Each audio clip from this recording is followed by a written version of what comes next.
What is the most touching family story you ever heard? In 2007, in Guizhou, a case like this occurred. To capture the murderer who killed their younger brother, 5 brothers embarked on a civilian manhunt on motorcycles. Over the course of more than a year, they tracked over 10,000 kilometers, traveling through more than 100 cities across China, until they finally succeeded in capturing the killer alive. What fueled their unwavering determination was the belief that we are bound by blood. In 2007, a piece of social news shocked the whole of China. In Hourenguan Township, Shuicheng County, Liupanshan City, Guizhou Province, after the 6th brother Dai Tianyun was brutally robbed and murdered, the 5 Dai brothers began a civilian manhunt in nearly villages and across the country, starting from August 16, just 8 days after their brother's death. For over a year, they traveled through 9 provinces, including Sichuan, Yunnan, Guangxi, and Shandong, tracking over 10,000 kilometers. And finally, at 2 a.m. on September 23, 2008, they captured the brothers' killer alive at a small brick factory in Liuzhou, Guangxi. When reporters asked what belief kept them pursuing the killer for over a year, the 3rd brother, Dai Chengfu, replied, because they were family bound by blood. Their father had taught them since childhood to stay united, and Dai Tianyun, though the youngest at just 31, was a kind and honest man who never made enemies with anyone. After his 5 older brothers moved away from the village, he stayed behind to farm and took on the responsibility of caring for their 80-year-old mother. After their brother was senselessly murdered, they even knelt before their mother and swore an oath, no matter the cost, they would bring the killer to justice. Though the brothers didn't understand the law, they knew one thing: a life must be paid with a life. The brother's death couldn't remain unexplained. They had to give him justice. So, what were the full circumstances behind this cross-country manhunt for their brother? And how did the 5 brothers view the extraordinary pursuit? To answer these 2 questions, let's rewind to 2007. On August 9, 2007, before heading to work, the 5th brother, Dai Chenjun, suddenly received a call from their elderly mother. She said 6th brother, Dai Tianyun, hadn't come home after working as a motorcycle taxi the previous night and wanted to know if he had stayed at Dai Chenjun's place. Dai Chenjun immediately sensed something was wrong. Their youngest brother was the most filial of them all. He would never leave without telling their mother, but he couldn't say this directly to her. So after calming her with some excuse, he called his 4 older brothers to ask if any of them had seen Dai Tianyun. Strangely, none of them had. Now, the 5 brothers grew anxious as they gathered together, speculating whether their brother might be missing and discussing whether to report it to police. Bad news arrived. At Diaoshuiyan Cliff in Douqing Village, Douqing Township, a homicide had occurred. The victim's identity matched their brother's. He, too, was a motorcycle taxi driver. Upon hearing this news, the panic-stricken brothers rushed to the scene. There, through the clothes on the deceased, the 3rd brother, Dai Chenfu, identified the body as their brother, Dai Tianyun. Seeing their brother's tragic death, the 5 brothers were overcome with grief and burst into tears on the spot. They grasped the hands of Shuicheng County police officers present, pleading with them to find the real killer and bring justice for their brothers. The police at the scene expressed understanding of the brothers' actions and promised they would definitely bring the perpetrator to justice. However, there was no information about the killer yet. The police would notify them as soon as there were updates. Following the police advice, the five brothers returned home to wait for news. But days passed with no word. Growing impatient, they discussed and decided to send their most capable brother, Dai Chenfu, to inquire about the case. At the police station, Dai Chenfu met Tian, the detective captain in charge of his brother's case. Before Dai Chenfu could even ask for updates, Captain Tian became irritated. He said solving a case required following procedures step by step. Being impatient wouldn't help. Dai Chenfu understood that investigations had to follow protocol, but no matter how he pressed, Captain Tian refused to disclose any progress in the case. After returning, Dai Chenfu reported the situation to his brothers. After some discussion, they reached a conclusion. If Captain Tian wouldn't share updates, it likely meant there were none. Although the police had issued a wanted notice, rumors began spreading in the village. Some claimed Dai Tianying had offended the wrong people, leading to his murder. Others even suggested he had been involved in shady dealings and was silenced. With rumors swirling, the police making no progress, the 80-year-old mother unable to eat from grief, and their sister-in-law fainting repeatedly, the five brothers could no longer sit idle. After a long discussion, they made a decision. Kneeling together before their elderly mother, they solemnly vowed they would personally capture their brother's killer. After taking their oaths, Dai Chenfu, the third brother who loved detective novels, decided to follow the methods from detective stories, starting with eyewitness testimony. After making inquiries, the five brothers found the eyewitness to Dai Tianying's murder, a 17-year-old girl herding cattle on the opposite mountain. The girl told them while she was tending the cattle, she saw a motorcycle coming up the mountain road. After the motorcycle stopped, the young man sitting in the back suddenly pulled out a knife and stabbed the motorcycle driver. After being stabbed several times, the driver fell to the ground. The killer put away the knife, rode off on the victim's motorcycle, and fled. The girl was terrified by what she saw. By the time she snapped out of it and ran down the mountain to get help from her aunt, Dai Tianying had already died. After listening to the girl, Dai Chenfu asked her one question. Did the killer ride the motorcycle forward or backward? After thinking for a moment, the girl answered, forward. From this, Dai Chenfu deduced the killer must be a local who knew the area well, because the mountain roads here were rugged. An outsider, unfamiliar with the terrain, would only retreat the way they came, not venture forward. Moreover, since the killer had stolen Dai Tianying's motorcycle, finding the bike would lead them to the killer. After sharing his reasoning with his four brothers, the five immediately launched an exhaustive search. They visited every motorcycle repair shop in the area, left their contact numbers, and asked the owners to watch out any young men trying to sell a motorcycle. Whenever they heard about a motorcycle in any nearby village, the five brothers would go check it out.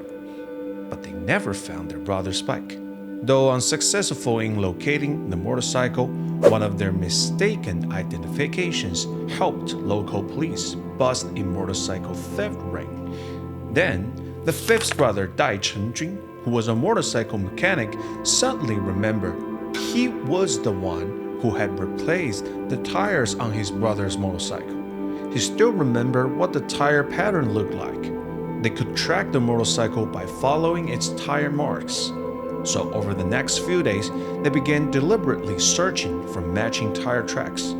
After several days of searching, on August 26, the fifth brother, Dai Chenjun, and the fourth brother, Dai Chenwen, spotted identical tire marks in Mujiazhai village.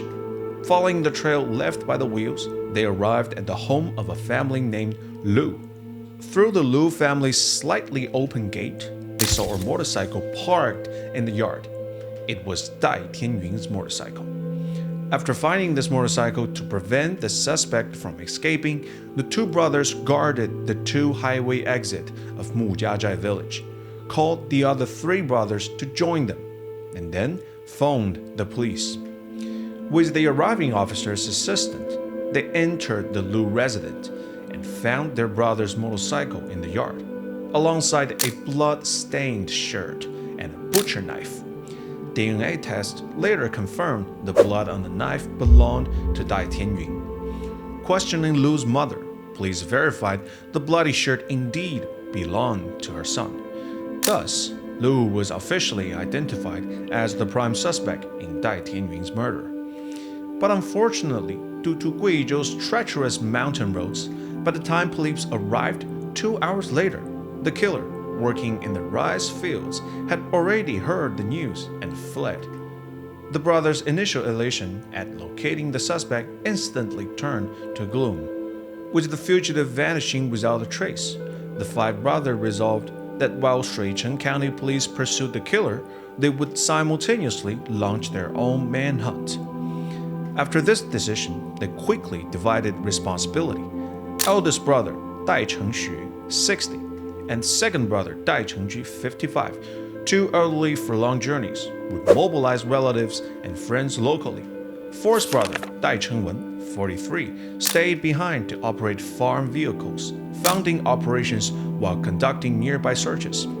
Third brother Dai Chenfu, 45, an avid detective novel reader with sharp improvisational skills, would partner with youngest brother Dai Chenjun, 41, to lead the cross-province pursuit. After dividing their tasks, the five brothers first analyzed all possible locations where the killer might go. The most resourceful brother, Dai Chenfu, proposed a theory. Since the Olympics would be held next year, ID checks will be coming strictly everywhere. If Lu wanted to work and earn money, he could only go to places that did not require ID. Remote mountain mines, brick factories, and gravel pits where he could both work and hide easily. From the police, they learned that Lu had previously been a highway robber and served an 8-year prison sentence for robbery. This crime happened not long after his release. After obtaining Lu's photo from the police, the five brothers officially began their extensive search for the killer. Their main mode of transportation was motorcycles, only take trains when absolutely necessary. Over the next year, Dai Chenfu traveled to Yunnan, Sichuan, Guangxi, and Shandong provinces, while Dai Chenjun went to over 20 counties in Guizhou, including Panxian, Nayong, Qianxi, Bijie, and Jingshan. Traces of their manhunt could be found across many parts of China. In each city they visited, the brothers would ask about mines and brick factories that matched their search criteria. When they found these workplaces, they would pretend to be job seekers and cleverly check the employees' rosters. If Lu's name wasn't found, they would decline the job offer using excuses like low pay or hard work, then move on to the next location. While conducting their own search, they also quietly recruited informants, shopkeepers, and restaurant staff near the work sites, promising a 10,000 yuan reward, increasing each year for accurate information. Wherever they went, they posted wanted notice, hoping kind-hearted people might provide leads. To ensure he could outrun the 20-something killer if encountered, the 55-year-old Dai Chenfu trained hard every day. Wearing only rubber shoes, he would run uphill for an hour. The training proved highly effective. This middle-aged man could soon run 5 kilometers in just 30 minutes. For over a year, the five brothers abandoned their own affairs, devoting themselves full-time to the pursuit. This placed tremendous financial strain on them. To save money, they sometimes ate simple fried rice at small restaurants. Other times just nibbled on steamed buns. For sleep, they wrapped themselves in rain traps beside their motorcycles when winter came and the ground froze. The cold made sleep impossible, so the brothers would get up and run to warm themselves.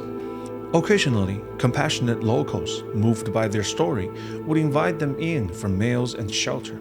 The physical hardships of their pursuit could be endured through gritted teeth, but the psychological toll was relentless. Though they'd searched multiple provinces, the killer remained at large. Every time the brothers met, their conversations revolved solely around the hunt. This dark cloud hanging over them meant normal life was impossible until justice was served. Then, on September 17, 2008, their perseverance was finally rewarded. A breakthrough lead emerged. On September 17th, an informant they'd previously recruited called them, saying he'd seen the killer working at a brick factory in Liuzhou. The first to hear this news was third brother Dai Chenfu, and after learning the killer's hiding place, feeling both grief and joy, he quickly called to tell everyone to come to Liuzhou to catch the killer. By the time everyone arrived in Liuzhou, it was already the evening of September 22. But they didn't rest. Once everyone was together, they headed straight to the brick factory. In the early hours of September 23rd, they reached the location. With the informant's help, at 2 a.m., the five brothers successfully entered killer Lu's dormitory. Lu was sleeping at the time. They rushed in and pinned him down. One of them used Lu's phone charging cable to tie his hands. After restraining the killer, they called Lu's brother using Lu's phone, telling him they were taking Lu back to Guizhou and that he should collect Lu's clothes and wages. When their pre-arranged vehicle arrived, they put Lu inside and drove back to Guizhou. During the ride back to Guizhou, the brothers didn't hit Lu. They just asked him why he killed the brother Dai Tianyun. Lu said he'd just gotten out of prison. No one respected him, and he felt life wasn't worth living. After fighting with his mother that day, he wanted to kill someone who looked down on him, a motorcycle salesman.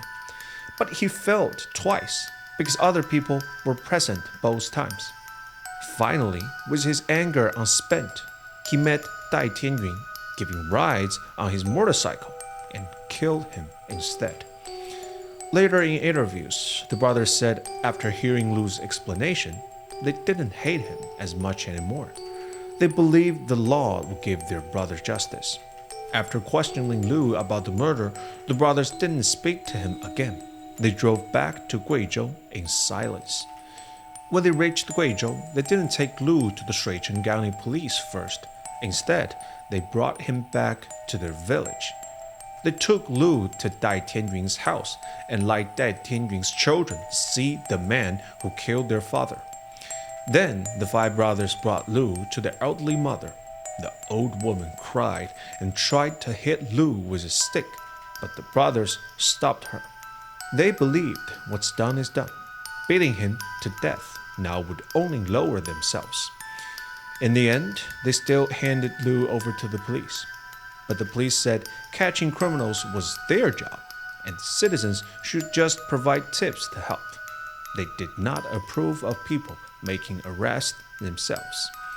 Dai Chenfu said his brother couldn't die for nothing. About catching the killer themselves, they meant no disrespect. They just wanted justice for their innocent brother. They hoped their actions could be recognized as a heroic deed, so they might get some reward money to help Dai Tianyun's widow and kids. News about the five brothers chasing the killer nationwide drew many reporters. During one phone interview, when asked if the hunt was hard, they just chuckled and said, "We're country folk. We don't fear hardship. Hardship can't kill a man." They didn't think what they did was heroic. They just wanted the killer to pay. When the reporter asked what they've done if they never found the killer, they said they'd thought about it. They'd have kept searching across China as long as they had food. If they couldn't find him, the kids would continue after college, making it their first priority after graduation. Luckily, they find the killer in just 1 year. Now, their mission was completed. Their brother could finally be buried. All that remained was waiting for the court's verdict. but since the case was complex and caused big controversy, the police never announced Lu's sentence. The five Dai brothers wrote a touching story of ordinary brotherly love through the incredible manhunt across the country. Later, the story was adapted into the movie People Mountain, People Sea. The film's director, Cai Shaojun, won the Best Director Award and the Silver Lion at the Venice Film Festival for this work. While the Dai brothers story has officially come to an end here, we believe it will continue to bring warmth and a lot of deep thought to people. This is Charles bringing you crime story analysis. If you like this channel, please like, subscribe, and hit the notification button. Have a case you want me to dig in? Feel free to leave a message in the comment section, and I will see you next time.